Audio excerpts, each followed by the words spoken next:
Friends, this is Madhu and welcome to our YouTube channel M with Madhu. दोस्तों, इस video में हम डिस्कस करेंगे बाल विकास एवं शिक्षा शास्त्र का प्रैक्टिस सेट नंबर 6। इससे पहले हम 5 प्रैक्टिस सेट कर चुके हैं। आप प्लेलिस्ट से जाकर उन्हें कर सकते हैं। साथ में ही हम थ्योरी भी कवर कर रहे हैं, वो भी आप प्लेलिस्ट से देख सकते हैं।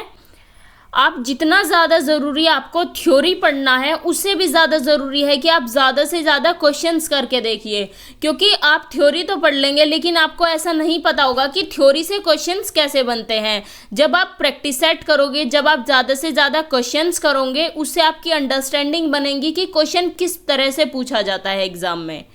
तो आप ज़्यादा से ज़्यादा क्वेश्चंस करने की कोशिश कीजिए। और जो ये प्रैक्टिस सेट मैं आपको करा रही हूँ, इनमें से ही आपको काफ़ी क्वेश्चंस मिल जाएंगे सीटेट में, क्योंकि इसमें कुछ नए भी क्वेश्चंस हैं और कुछ जो सीटेट में आपके प्रीवियस ईयर में पूछे जा चुके हैं, वे क्वेश्चंस भी ऐड किए हैं। तो चलिए स्टार्ट करते हैं। फर्स्ट क्वेश्चन है, विद्यार्थियों के पोर्टफोलियो के लिए सामग्री का चयन करते समय किसका होना ज़रूरी है? ऑप्शंस है विद्यार्थियों बहिष्करण, सेकंड है अन्य शिक्षक और समावेशन, थर्ड है विद्यार्थियों समावेशन और फोर्थ है अभिभावक और समावेशन। तो जब हम विद्यार्थियों के लिए पोर्टफोलियो बनाते हैं, उसकी सामग्री का चयन करते हैं, उसके लिए विद्यार्थियों का समावेशन होना बहुत ज़रूरी है। तो फर्स्ट का राइट ऑप्शन होगा ऑप्शन थर्ड, यानी कि विद्यार्थियों के पोर्टफोलियो के लिए सामग्री का चयन करते समय विद्यार्थियों का समावेशन होना चाहिए। नेक्स्ट क्वेश्चन है, एक सशक्त विद्यालय अपने शिक्षकों में निम्नलिखित योग्यताओं में से किसे सर्वाधिक बढ़ावा देगा? ऑप्शंस है स्मृति, अनुशासित स्वभाव, प्रतिस्पर्धात्मक अभिवृत्ति और फोर्थ है परीक्षण करने की प्रवृत्ति। तो जो एक सशक्त विद्यालय होगा, वो अपने शिक्षकों में सबसे ज़्यादा प्रतिस्पर्धात्मक अभिवृत्ति को बढ़ावा देगा, यानी कि कॉम्पिटिटिव एप्टीट्यूड को सबसे ज़्यादा बढ़ावा देगा वो। तो इसका राइट ऑप्शन होगा ऑप्शन थर्ड, कॉम्पिटिटिव एप्टीट्यूड, जिसे हम बोलते हैं प्रतिस्पर्धात्मक अभिवृत्ति को। थर्ड क्वेश्चन है, मोनिका जो गणित की शिक्षिका है, राधिका से एक प्रश्न पूछती है। राधिका से कोई उत्तर न मिलने पर वह तुरंत मोहन से दूसरा प्रश्न पूछती है। जब उसे महसूस होता है कि मोहन उत्तर बताने में संघर्ष कर रहा है, तो वह अपने प्रश्नों के शब्दों को बदल देती है। मोनिका की यह प्रवृत्ति यह प्रदर्शित करती है कि वह ऑप्शंस है राधिका को किसी उलझनपूर्ण स्थिति में नहीं डालना चाह रही, सेकंड है इस तथ्य से पूर्णतः परिचित है कि राधिका सवालों के जवाब देने के योग्य नहीं है, थर्ड है अपने सवालों के प्रति थोड़ा घबरा गई है और फोर्थ है मोहन का पक्ष लेकर लिंग भूमिकाओं में रूढ़िबद्धता को बढ़ावा दे रही है। तो जो मोनिका है गणित की शिक्षिका, वो राधिका से एक प्रश्न पूछती है। जब राधिका उत्तर नहीं दे पाती, तो वह जो मोहन है उससे सेम क्वेश्चन ने पूछकर अपना क्वेश्चन बदल देती है। जब ऐसा लगता है उसको कि मोहन को कोई कठिनाई हो रही है इसका उत्तर देने में, तो वो जो प्रश्नों के शब्द है, जिस वे में उसने क्वेश्चन पूछा था, उसकी लैंग्वेज बदल देती है। तो यह मोनिका की प्रवृत्ति क्या प्रदर्शित कर रही है? तो इसका राइट ऑप्शन होगा ऑप्शन फोर्थ, यानी कि मोहन का पक्ष लेकर लिंग भूमिकाओं में वो रूढ़िबद्धता को बढ़ावा दे रही है। वो लड़के और लड़कियों में पक्षपातपूर्ण उनका जो व्यवहार है, वो मोहन और राधिका के प्रति पक्षपातपूर्ण है। तो इसका राइट ऑप्शन होगा ऑप्शन फोर्थ क्वेश्चन है, विद्यालय में लिंग भेदभाव से बचने का सर्वोत्तम तरीका हो सकता है? ऑप्शन है संगीत प्रतियोगिता के लिए लड़कियों की अपेक्षा अधिक लड़कों का चयन करना, सेकंड है शिक्षकों द्वारा उनके लिंग पक्षपातपूर्ण व्यवहारों का अधिसंज्ञान, थर्ड है पुरुष एवं महिला शिक्षकों को समान संख्या में भर्ती करना और फोर्थ है विद्यालय में लिंग भेदभाव को दूर करने के लिए नियम बनाना और कड़ाई से उसका पालन करवाना। तो विद्यालय में लिंग भेदभाव से बचने का सबसे सर्वोत्तम तरीका इनमें से कौन सा हो सकता है, ये बताना है। तो इसका राइट ऑप्शन होगा ऑप्शन सेकंड, शिक्षा यानी कि शिक्षकों द्वारा उनके लिंग पक्षपातपूर्ण व्यवहारों का अधिसंज्ञान। अधिसंज्ञान को हम इंग्लिश में बोलते हैं मेटाकॉग्निशन। मेटाकॉग्निशन का मतलब होता है थिंकिंग अबाउट थिंकिंग, मतलब कि जो हम सोचते हैं उसी के विषय में सोचना। अगर शिक्षक अपने विचारों को, जो वे बच्चों से कक्षा में पक्षपातपूर्ण बिहेवियर करते हैं, उनके बारे में सोचता है, तो वो विद्यालय में लिंग भेदभाव से बचने का सबसे सही तरीका हो सकता है, अगर शिक्षक अपनी थिंकिंग को बदले, अपने व्यवहार को बदले। तो फोर्थ का राइट ऑप्शन होगा ऑप्शन सेकंड। नेक्स्ट क्वेश्चन देखते हैं। विद्यालय में नियमित उपस्थिति के लिए वंचित बच्चों को प्रोत्साहित करने का निम्नलिखित में से कौन सा तरीका सर्वाधिक उपयुक्त होगा?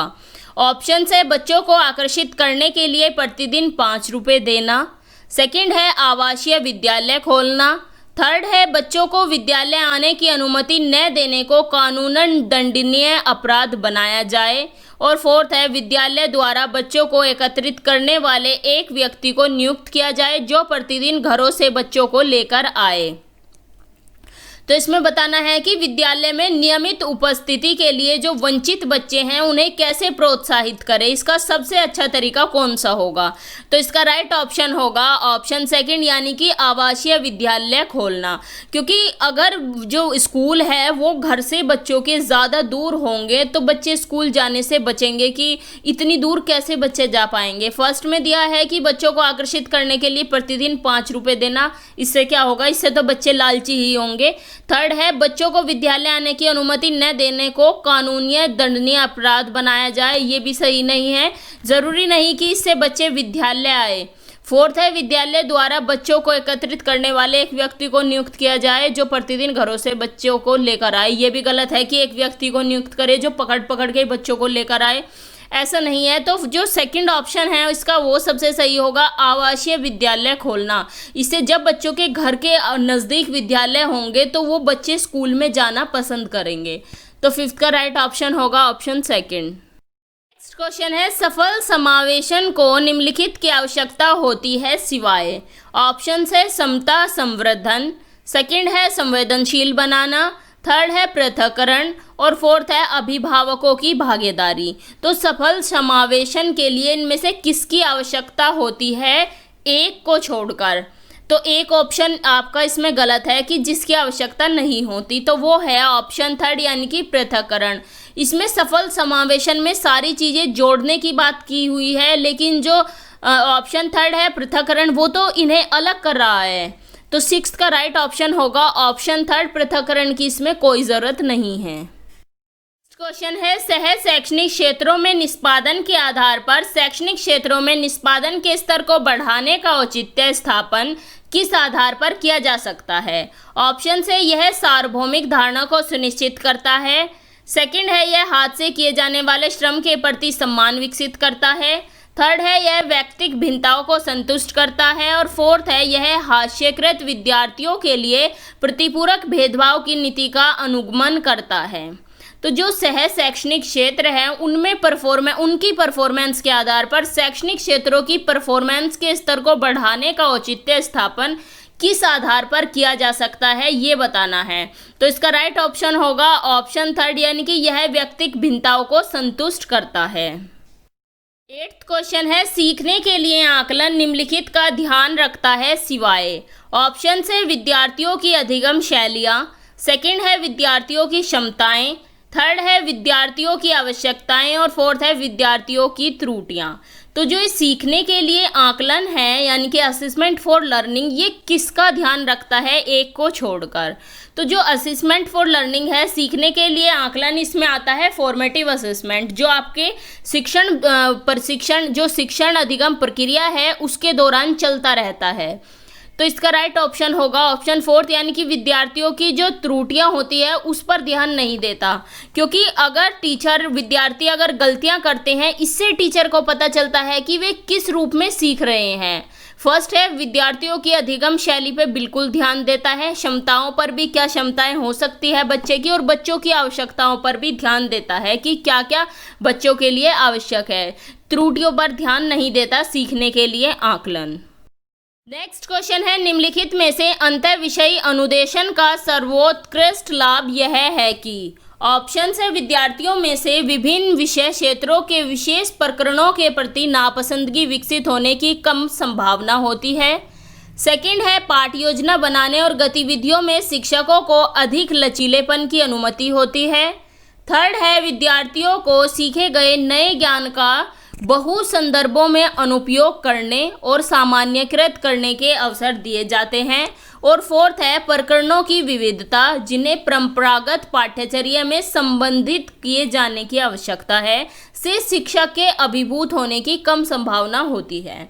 तो इनमें से बताना है कि जो अंतःविषयी अनुदेशन है उसका सबसे ज़्यादा सर्वोत्कृष्ट लाभ क्या होगा। इसका राइट ऑप्शन होगा ऑप्शन थर्ड, यानी कि विद्यार्थियों को सीखे गए नए ज्ञान का बहु संदर्भ में अनुप्रयोग करने और सामान्यकृत करने के अवसर दिए जाते हैं। 10th क्वेश्चन है शिक्षक डैश के अलावा निम्नलिखित सभी को करते हुए समस्या समाधान को विद्यार्थियों के लिए मज़ेदार बना सकता है। ऑप्शन है मुक्त खेल के लिए समय देने, सेकंड है सृजनात्मक चिंतन के लिए असीमित अवसर उपलब्ध कराने, थर्ड है जब विद्यार्थी स्वयं से कोई कार्य करने की कोशिश कर रहे हों तो उनसे पूर्णता की अपेक्षा करने, फोर्थ है मुक्त अंत वाली सामग्री उपलब्ध कराने। तो इसमें बताना है कि एक को छोड़कर सभी को करते हुए समस्या समाधान को विद्यार्थियों के लिए मज़ेदार बना सकता है शिक्षक। तो बताना है कि कौन सा नहीं है इसमें से आपको। इसका राइट आंसर जो होगा वो होगा ऑप्शन थर्ड, यानी कि जब विद्यार्थी स्वयं से कोई कार्य करने की कोशिश करते हैं तो शिक्षक को उनसे पूर्णता की अपेक्षा नहीं करनी चाहिए कि विद्यार्थी इस कार्य को पूर्ण कर ही लेगा। तो इसका राइट ऑप्शन होता है ऑप्शन थर्ड। नेक्स्ट क्वेश्चन है वे शिक्षार्थी जो संवर्ध ज्ञान और शैक्षणिक दक्षता की हार्दिक इच्छा प्रदर्शित करते हैं उनके पास होता है। ऑप्शन है नैपुण्यता अभिविन्यास, निष्पादन उपागम अभिविन्यास, निष्पादन परिहार अभिविन्यास या फिर कार्य परिहार अभिविन्यास। तो जो संवर्ध ज्ञान और शैक्षणिक दक्षता की हार्दिक इच्छा प्रदर्शित करते हैं शिक्षार्थी उनके पास होता है निष्पादन उपागम अभिविन्यास, यानी कि परफॉर्मेंस अप्रोच ओरिएंटेशन। तो 11th का राइट ऑप्शन होगा ऑप्शन सेकेंड। 12th क्वेश्चन है प्राथमिक कक्षा में सकारात्मक वातावरण निर्मित करने के लिए एक शिक्षक को ऑप्शन है सुबह प्रत्येक बच्चों का अभिवादन करना चाहिए, सेकंड है विभेद नहीं करना चाहिए और प्रत्येक बच्चे के लिए समान लक्ष्य सुनिश्चित करने चाहिए, थर्ड है समूह गतिविधियों के दौरान समाजमिति के आधार पर उन्हें अपने समूह बनाने की अनुमति देनी चाहिए और फोर्थ है सकारात्मक अंत वाली कहानियाँ सुनानी चाहिए। तो प्राथमिक स्तर पर सकारात्मक वातावरण निर्मित करने के लिए एक शिक्षक को क्या करना चाहिए ये बताना है। तो इसका राइट ऑप्शन होगा ऑप्शन थर्ड, यानी कि समूह गतिविधियों के दौरान समाजमिति के आधार पर उन्हें अपने समूह बनाने की अनुमति शिक्षक को उन्हें बच्चों को देनी चाहिए। नेक्स्ट क्वेश्चन है नर्सरी कक्षा में शुरुआत करने के लिए कौन सी विषय वस्तु सबसे अच्छी है। ऑप्शन है मेरा पड़ोस, मेरा विद्यालय, मेरा परिवार या फिर मेरा प्रिय मित्र। तो जब बच्चा नर्सरी क्लास में जाता है तो वो अपने परिवार से निकल के जाता है, सबसे पहले बच्चा अपने परिवार के ही संपर्क में आता है। तो इसका राइट ऑप्शन होगा ऑप्शन थर्ड, यानी कि नर्सरी कक्षा में जब बच्चा शुरुआत करता है उसके लिए सबसे अच्छी विषय वस्तु उसका परिवार होगी। तो सबसे अच्छी विषय वस्तु है इसमें मेरा परिवार। 13th क्वेश्चन है बच्चों द्वारा की जाने वाली त्रुटियों के संबंध में निम्नलिखित में से कौन सा कथन सत्य है। ऑप्शन है स्वयं बच्चों द्वारा त्रुटियों को सुधारा जा सकता है, इसलिए शिक्षक को उन्हें तुरंत ही नहीं सुधारना चाहिए। सेकंड है यदि एक शिक्षक कक्षा कक्ष में सभी बच्चों की त्रुटियों को सुधारने योग्य नहीं है तो यह संकेत करता है कि शिक्षा की व्यवस्था असफल है। थर्ड है एक शिक्षक को प्रत्येक त्रुटि पर ध्यान नहीं देना चाहिए अन्यथा पाठ्यक्रम पूरा नहीं होगा। और फोर्थ है प्रत्येक त्रुटि को सुधारने में बहुत अधिक समय लगेगा तथा एक शिक्षक के लिए थकाने वाला होगा। तो जब बच्चे त्रुटि करते हैं उसके संबंध में सबसे सही कथन कौन सा है। तो इसका राइट ऑप्शन होगा ऑप्शन फर्स्ट, यानी कि स्वयं बच्चों द्वारा त्रुटियों को सुधारा जा सकता है, इसलिए शिक्षक को उन्हें तुरंत ही सुधारना नहीं चाहिए।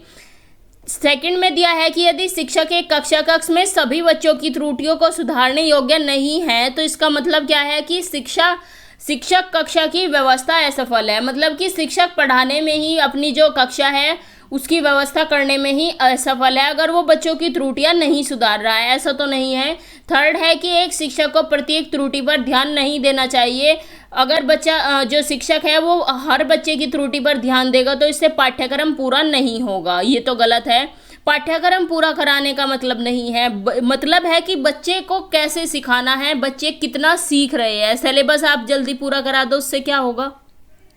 फोर्थ है प्रत्येक त्रुटि को सुधारने में बहुत अधिक समय लगेगा, एक शिक्षक के लिए थकाने वाला होगा। ये तो आपका बिल्कुल गलत ऑप्शन है। तो इसका राइट ऑप्शन होगा ऑप्शन फर्स्ट, यानी कि स्वयं बच्चा त्रुटि को बच्चे के द्वारा स्वयं त्रुटि सुधारी जा सकती है। जब बच्चा गलती करता है एकदम शिक्षक को उसे करेक्ट नहीं करना चाहिए। हालांकि शिक्षक उसे करेक्ट करता है लेकिन तुरंत उसी टाइम नहीं करता, क्योंकि जैसा हम एक एग्जाम्पल देख सकते हैं। अगर क्लास में कोई टीचर बच्चे से क्वेश्चन पूछता है, बच्चा उसका जस्ट टाइम आंसर दे रहा होता है, अगर बच्चा आंसर गलत दे रहा है एकदम टीचर उसे करेक्ट करता है तो वो उसमें बच्चे में इन्फीरियरिटी कॉम्प्लेक्स आ जाएगा और आगे वो आंसर खुद करेगा भी नहीं क्लास में। तो इसका राइट ऑप्शन होगा ऑप्शन फर्स्ट, तुरंत नहीं सुधारना चाहिए शिक्षक को। 15th क्वेश्चन है, निम्नलिखित में से कौन सी विशेषता समस्या समाधान उपागम का विशेष चिन्ह है। ऑप्शन है समस्या कथन में संकेत अंतर्निहित रूप से दिया होता है। सेकंड है समस्या मौलिक होती है। थर्ड है उत्तर सही उत्तर प्राप्त करने का सामान्यतः एक उपागम होता है। और फोर्थ है समस्या केवल एक सिद्धांत या फिर एक प्रकरण पर आधारित होती है। तो समस्या समाधान उपागम का विशेष चिन्ह पूछा है, कौन सा है। तो इसका राइट ऑप्शन होगा ऑप्शन फर्स्ट, यानी कि जो समस्या कथन होता है उसी के अंदर समस्या का संकेत अंतर्निहित रूप से दिया होता है। तो 15 का राइट ऑप्शन होगा ऑप्शन फर्स्ट। तो यहाँ आपके कंप्लीट होते हैं 15 क्वेश्चन इस प्रैक्टिस सेट के। कमेंट करके आप हमें ज़रूर बताना कि आपके कितने क्वेश्चंस आपने सही किए हैं। तो चलिए मिलते हैं आपसे नेक्स्ट वीडियो में। Thanks for watching. अगर आपको वीडियो अच्छी लगी हो तो इसे लाइक करें, अपने व्हाट्सएप स्टडी ग्रुप में शेयर करें और चैनल को सब्सक्राइब करें और साथ ही बेल आइकन को भी प्रेस कर दें, जिससे आपको लेटेस्ट वीडियो के नोटिफिकेशंस मिलते रहें।